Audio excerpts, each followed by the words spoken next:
오늘은 성령 강림 주일입니다. 바리스와 성령이라는 제목으로 함께 은혜를 나누고자 합니다. 눈에 보이지도 않고 잡히지도 않았던 코로나19 바이러스가 온 나라를 들쑤시고 사람들을 들볶아 왔다고 해도 과언이 아닙니다. 지금까지도 우리는 힘들고 어려운 상황 속에 있습니다. 코로나19 바이러스는 전염병의 일종입니다. 이 바이러스의 우리 삶 가운데 참 어려운 상황 속에 있지요. 그런데 이 바이러스는 말의 의원이 라틴어 비루스라는 곳에서 나왔습니다. 이것은 영어로 포이즌, 독소를 의미하지요.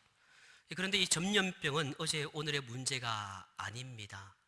이 인류의 역사는 전염병의 역사입니다. 그리고 지금 또 계속해서 새로운 전염병이 생기고 있습니다. 앞으로도 전염병의 우리 시대에 살아갈지도 모르겠습니다. 우리에게 익숙한 대표적인 전염병들이 있습니다. 먼저는 흑사병이지요. 1447년에 발생한 흑사병은 유럽에서 2500만 명이 사망을 했습니다. 두 번째는 스페인 독감입니다. 1918년부터 19년간 2년 동안 있었는데 전 세계 5천만 명이 사망하고 대한민국에도 14만 명이 사망을 했습니다. 세 번째는 우리가 잘 알고 있는 사스입니다. 전 세계 775명이 사망하고 대한민국에는 4명이 사망을 했습니다. 네 번째는 메르스이지요. 2012년도에 발생했는데 528명이 전 세계 사망하고 대한민국에서는 39명이 사망을 했습니다. 마지막으로 다섯 번째는 바로 우리가 지금 겪고 있는 신종 코로나 바이러스입니다. 2019년 12월부터 현재까지 우리가 계속해서 어려움이 있는데 전 세계 36만 3천여 명이 사망을 하고 대한민국은 269명이 어제까지 우리 통계로 사망이 되어졌습니다. 자, 그런데 우리가 어떨 때 전염병이라고 말할 수 있을까요? 그 전염병을 우리가 전염병이라 말할 수 있는 그 근거는 첫 번째 전염성이 있어야 합니다. 전염성이 있어야 전염병이지요. 전염되지 아니하는 병은 전염병이 아닙니다. 전염되어야 전염병입니다. 두 번째로 똑같아져야 전염병입니다. 이 코로나19는 전염병이기 때문에 똑같은 증상이 나타납니다. 처음에는 조금 우리가 인지를 못하다가 확진이 되고 나타나는 증상은 다른 사람과 똑같은 증상이 나타나게 되지요. 죄송하지만 우리가 죽을 때도 똑같은 증상으로 죽게 됩니다. 이것이 전염병입니다. 마지막으로 전염병은 강력해야 전염병이라고 말합니다. 몇 명 같은 병으로 죽는다고 그것을 전염병이라고 하지가 않습니다. 한번 돌면 코로나19 바이러스처럼 수만 명, 수십만 명, 수많은 사람이 죽습니다. 그만큼 전염병은 강력합니다. 오늘 함께 읽었던 이 본문 말씀 가운데 사도행전 24장 보면 드둘로라는 변호사가 있었습니다. 이 드둘로라는 사람이 사도 바울을 일컬어 뭐라고 했는가 하면 이 사람은 전염병 같은 자하라고 이야기합니다. 지금 이 시대로 말하면 이 사람은 코로나19 바이러스 같은 사람이다 라는 말이지요. 이 전염병이 한 사람에게 걸리면 그 사람이 아프면 그를 아프게 한 세균이 다른 사람에게 옮겨져서 다른 사람을 아프게 하고 또 사망하게 합니다. 병을 옮기려는 것을 전염병이라고 하지요. 그런데 이 전염병은 꼭 육체적인 질병에만 국한되어지는 것이 아닙니다. 나쁜 사상들 그리고 나쁜 신앙도 전염병이라고 일컫기도 합니다. 자, 그런데 오늘 이 본문 말씀에 나와 있는 것처럼 이 사람은 전염병 같은 사람이다라는 것이 얼마나 모욕적인 것일까요? 여러분 한번 누군가가 여러분 지나가는데 야, 저 이 기독교 이 전염병 같은 코로나19 바이러스 같은 존재야 어이구 저놈들 하면 할렐루야 하고 여러분들이 좋아할 사람이 어디 있겠습니까? 그 말 들으면 기분이 썩 좋지가 않습니다. 자, 그런데 오늘 이 바울 일행이 바울이 전염병하던 존재다라고 말씀을 들었는데, 여러분 그 말씀을 들었던 이유 근거가 있습니다. 이 바울의 인행이 그리스도의 복음을 전할 때 유대인들이 심하게 박해를 했습니다. 이 유대교를 믿는 유대인들은요, 예수를 메시아라고 인정하지 않습니다. 예수를 메시아 구세주라고 증언하는 바울의 인행이 여러분 얼마나 미웠겠습니까? 그래서 그 바울과 일행들을 핍박을 합니다. 이 바울이 복음을 전하는 것을 보니까 마치 전염병이 퍼져 나가는 것처럼 바울이 사람을 만나기만 하면 다 예수님을 믿는 사람들이 되어버립니다. 바울이 사람들을 만나기만 하면 그들이 다 예수님을 따라가는 사람으로 변해버립니다. 그래서 바울을 전 세계에 흩어져 있는 유대인들을 선동하여 나쁜 길로 인도하는 전염병 같은 사람이라고 고발하고 있는 말씀이 사도행전 24장의 말씀입니다. 사도 바울이 전염병 같은 사람이라고 하는 그 말을 듣는 것은 기분 나쁘지만, 그러나 그 말이 여러분 대단한 능력의 말씀이기도 합니다. 그 이유는 바울을 통해서 강력하게 복음이 전파되었음을 이야기하는 것이지요. 저 사람은 전염병 같은 존재다라고 하는 것은 그 사람을 욕하는 것도 되겠지만 그만큼 바울이 전했던 그 복음이 힘이 있었음을 이야기하고 있는 말씀이지요.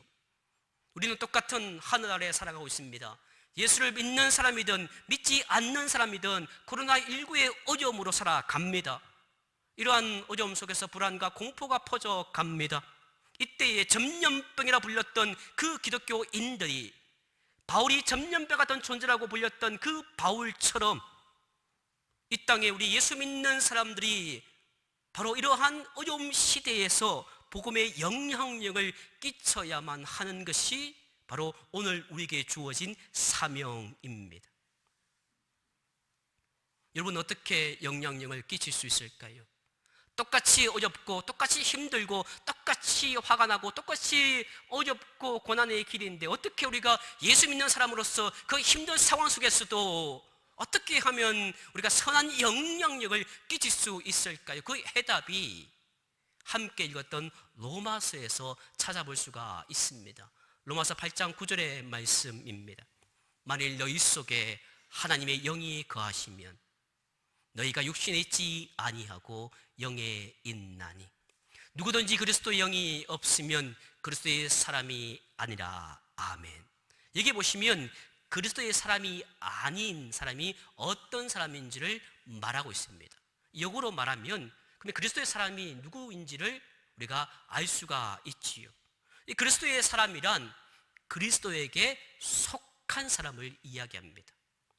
그리스도의 사람은 그리스도의 영이 있는 사람이지요. 여러분 오해하지 마시고 들으시기 바랍니다.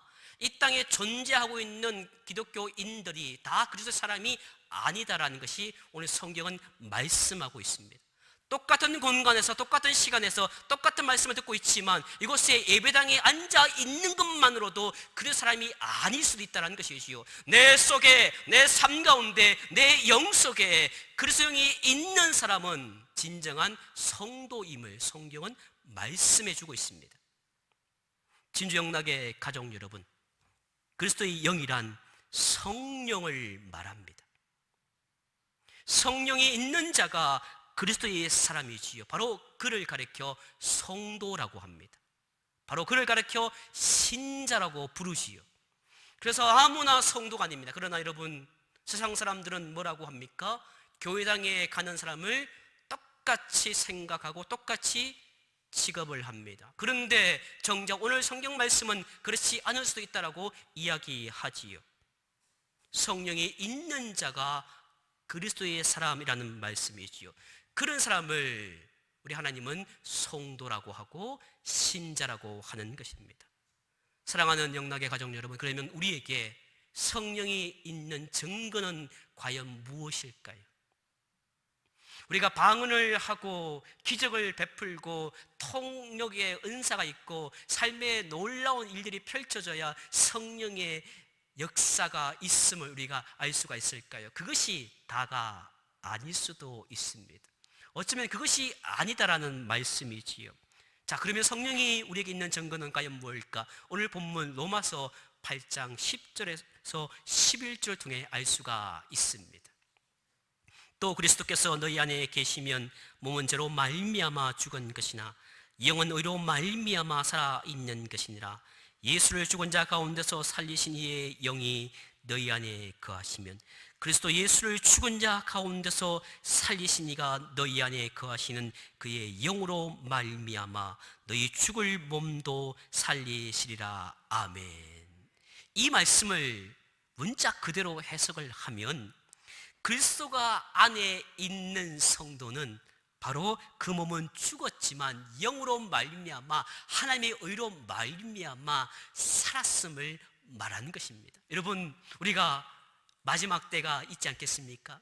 그 마지막 때에 우리가 다 죽습니다. 그러나 내 안에 예수의 영이 있고 내 안에 성령이 있으면 내 육신은 죽거나 성령으로 말미암아 살아남을 믿으시기를 주의로 간절히 축원합니다. 그것 때문에 우리가 예수를 믿는 거예요. 그리스도의 사람 된 것은 예수의 그리스도만을 의지하는 자가 되었음을 말하는 것입니다. 성도가 예수의 그리스도를 의지할 수 있는 것은 성도가 이 땅에 살아가면서 세상 사람들을 의지하지 않고 물질 의지하지 않고 환경을 보지 않고 오직 예수님만을 의지할 수 있는 것은 나 자신을 죽어야 할 자로 아는 사람만 가능합니다. 우리 이 땅 가운데 세상을 의지하지 않고 이 땅 가운데 물질을 의지하지 않고 이 땅 가운데 사람을 바라보지 않고 오직 예수를 바라볼 수 있는 비결은 내가 죽어야 할 자임을 알고 그 알물 삶을 통해서 나타내 보이는 사람만 가능함을 성경은 말씀해 주고 있습니다. 그래서 그리스도의 영이 성령이 있다는 것은 새로운 인간이 되었다라는 것을 의미합니다. 그래서 성경은 거듭남이라고 이야기하지요. 그래서 주님이 뭐라 했습니까? 너희가 거듭나지 아니하면 결단코 천국에 들어갈 수 없을 것이다. 너희가 거듭나야 새 하늘과 새 땅이 있을 것이다라고 말씀해 주고 있습니다. 그래서 영이 임하고 성령이 임하면 내가 여기서부터 옮겨졌다는 것이지요. 새로운 인간이 되었다라고 성경은 말씀해 주고 있습니다. 성령이 임한 그리스도의 사람은 나는 죽어야 할 자이지만 그리스도의 의가 나를 살렸다라는 것을 매일매일 인정하고 살아가는 사람이지요. 12절과 13절의 말씀입니다. 그러므로 형제들아 우리가 빚진 자로 돼 육신에게 져서 육신대로 살 것이 아니니라. 너희가 육신대로 살면 반드시 죽을 것이로되 영으로서 몸의 행실을 죽이면 살리니. 아멘. 여기서 우리가 주목할 말씀은 영으로서 몸의 행실을 죽이면 살리리라는 말씀이지요. 이 말씀을 여러분들이 혹시 이렇게 이해하지는 않습니까?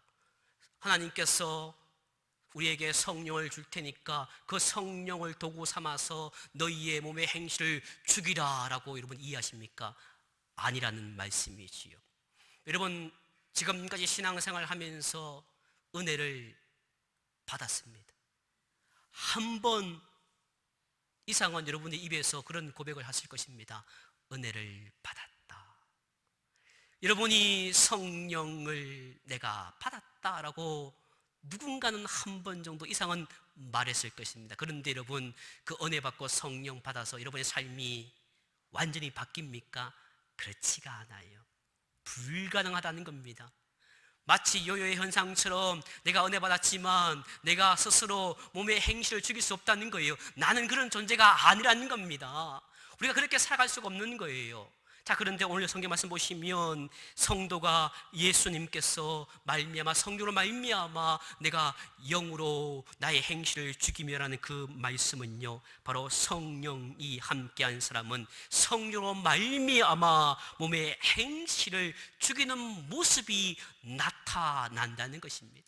지금은 내가 힘들고 어려운 삶을 살아가지만, 지금은 누가 봐도 좀 부족하지만, 그러나 성령 있는 사람은 예수 믿으려고 몸부림치는 모습을 다른 사람들로부터 인정을 받는 거예요. 우리 아빠가, 우리 엄마가 예수 믿는 사람으로서, 성령이 임한 사람으로서, 성령의 아버지 어머니로서 정말 믿음의 삶을 살려고 몸부림치고 있다고 자식들은 알게 된다는 거예요. 우리 스스로 할 수 없지만 우리가 그것을 위해서 열심을 다해서 최선을 다해서 투쟁해야 한다는 것이 바로 영으로 말미암아 몸의 행실을 죽인다라는 것입니다. 자, 그러면 그 말씀 가운데 성령이 함께한 사람은 성령으로 말미암아 행실을 죽인다는 것이 어떻게 되는 것일까? 14절 말씀은 이렇게 말씀해 주고 있습니다. 무릇 하나님의 영으로 인도함을 받는 사람은 곧 하나님의 아들이라. 아멘. 하나님의 영으로 인도함을 받는 사람이 하나님의 아들이라는 것입니다. 성령이 있는 자는 성령의 능력으로 말미암아 자연히 육이 아닌 영의 모습이 나타나게 되어 있다는 것입니다. 여러분이 노력해서 되는 것이 아니다라는 것이지요. 내가 성령께서 나와 함께함을 내가 알고 몸부림치면서 그것을 말미암아 내가 최선을 다하면 자연스럽게 내 삶 가운데 육이 아닌 영의 모습이 나타난다는 말씀이지요. 그래서 몸의 행실을 죽인다는 것은 바로 성령의 능력이지, 성령의 일이지 우리가 해야 할 일이 아니다라는 것입니다. 그래서 혹시 여러분 가운데 그러면 나는 아무것도 안 하면 되겠네, 그 말이 아닙니다. 우리가 정말 믿음으로 나아갈 때 힘들고 전 순간순간 성령의 영으로 말미암아 살려고 몸부림칠 때 자연스럽게 그것이 성화되어 간다는 말씀이지요. 그래서 몸의 행실이라고 해서 나쁜 행동이나 비신앙적 행동만을 의미하는 것은 아닙니다. 몸의 행실을 죽이라는 것이 내가 옛날에는 말을 함부로 하고 욕도 함부로 하고 막 사람들에게 막 소리 지르고 성격대로 살아갔던 그 모든 것을 내가 죽이는 것이 몸의 행실을 죽인다라고 생각하지 말라는 것이지요. 몸의 행실이라는 것은 하나님 없이 하는 모든 것을 말합니다. 하나님 없는 생각, 하나님 없는 말, 하나님 없는 행동이 몸의 행실이라는 것이죠. 그래서 주님께서 뭘 하셨습니까? 하나님 없는 생각은 음욕이다라는 것입니다. 우리가 사람을 바라보고 여자를 바라보고 세상을 바라볼 때 그것이 간음이라는 것입니다. 그것이 남자가 여자를 바라볼 때 다른 생각하는 것이 간음이 아니라 그것도 기본이지만 하나님이 아닌 다른 것들로 내 삶을 채워갈 때 우리는 이미 간음한 것이지요. 하나님을 사랑하고 하나님을 좋아하고 하나님만 섬겨야 할 내 마음과 삶 가운데 다른 것들이 차지하고 있을 때 우리는 이미 간음을 하고 있다는 것입니다. 그것이 바로 하나님 없이 하는 모든 것, 그것을 오늘 바울은 몸의 행실이라는 것이죠. 그래서 성령이 들어오면 하나님 것으로 생각하게 된다는 것입니다. 성령이 내 안에 들어오면 하나님께서 말하게 하고 하나님께서 행동하게 하고 하나님께서 삶을 살게 만드신다는 것이지요. 사랑하는 진종락교회 가족 여러분, 바이러스가 몸에 들어오면 사람이 죽을 수도 있습니다. 성령이 여러분에게 들어가면 여러분도 죽습니다. 바이러스는 육신을 죽이고 그 육신을 죽임으로 말미암아 내 삶 가운데 불평과 두려움과 원망이 나타나지만 성령이 내 안에 오면 내가 죽고, 그러나 나는 오히려 내 삶 가운데 하나님의 은혜가 나타나게 된다는 것이지요. 바이러스가 들어오면 여러분 어떻습니까? 육신이 죽습니다. 두려워합니다. 원망합니다. 불평합니다. 그러나 성령이 들어와서 나를 죽이면 나는 하나님의 은혜로 살아갈 수 있음을 고백하게 되는 것이지요. 그럴 때 하나님의 은혜가 나타난다는 것이지요. 성령을 받았다고 하면서 남을 무시하거나 자신의 고집을 내세우거나 자신의 것을 자랑한다면 그것은 성령의 역사가 아닙니다. 성령님은 오히려 그것을 죽이려고 우리 가운데 오십니다.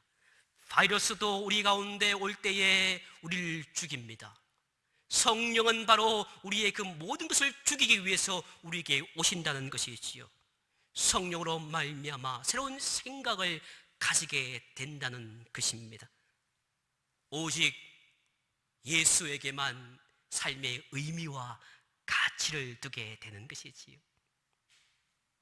따라서 자연스럽게 몸의 행실을 죽이게 되는 것입니다. 누가 봐도 알아요. 저 장로님, 누가 봐도 저 권사님, 누가 봐도 아무개, 누가 봐도 우리 아빠 엄마, 몸부림치면서 사는 것이 여러분 자연스럽게 나타나게 된다는 말씀이지요.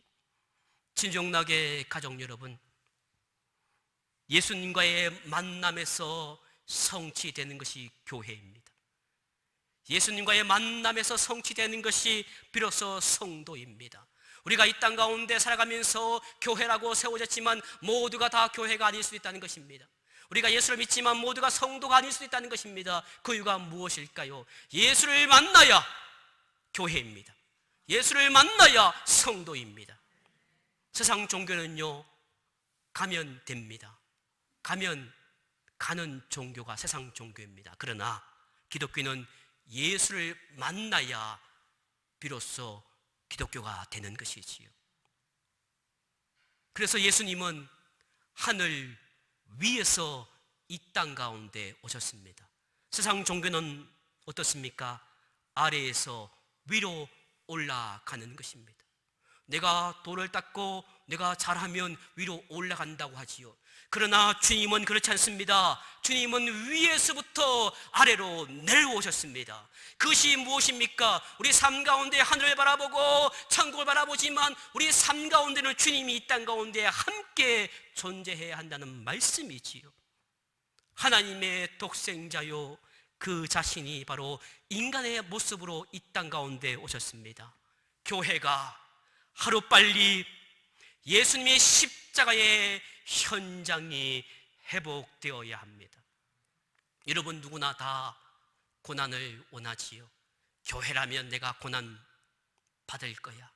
내가 교회라면 내가 사랑할 거야. 교회를 위해서라면 봉사할 거야. 교회를 위해서는 내가 정말 최선을 다할 거야. 그러나 막상 여러분이 주어지면 피할 수도 있다는 것이지요. 어느 교회에서 목사님이 신장이 안 좋았습니다. 그래서 이제 교인들에게 기도를 하고 부탁을 했습니다.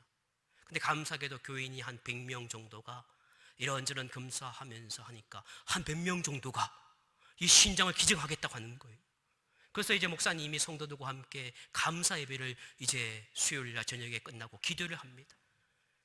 그래서 이제 목사님이 누구에게 다 이제 100명에 다 신장 기증 받아줬으니까 기증을 받을 수 있는 사람만 모였으니까 그래서 한 가지 생각을 했습니다. 선풍기를 하나 준비했습니다. 선풍기를 얕게 틀어놓고 기트를 하나 준비했습니다. 성도 여러분 고맙습니다.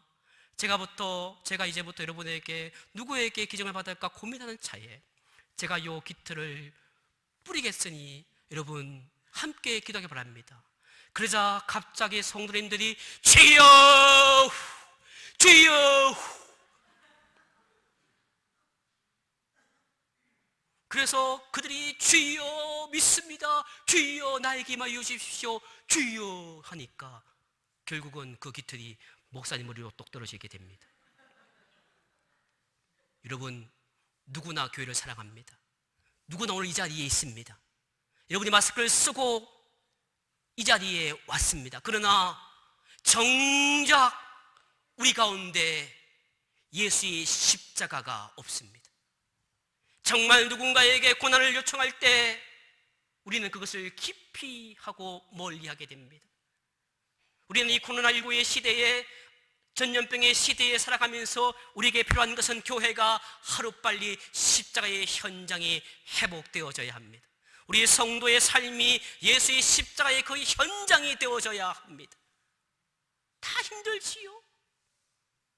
예수 안 믿는 사람도 예수 믿는 사람도 다 힘듭니다. 다 한숨 쉽니다. 다 힘들다고 할 수밖에 없는 거예요. 그러나 예수 믿는 사람은, 성령의 사람은 우리 삶 가운데 예수의 십자가의 현장이 나타날 때에 그 가운데서도 은혜가 있습니다. 그 가운데서 기쁨이 있을 수가 있다는 것이지요.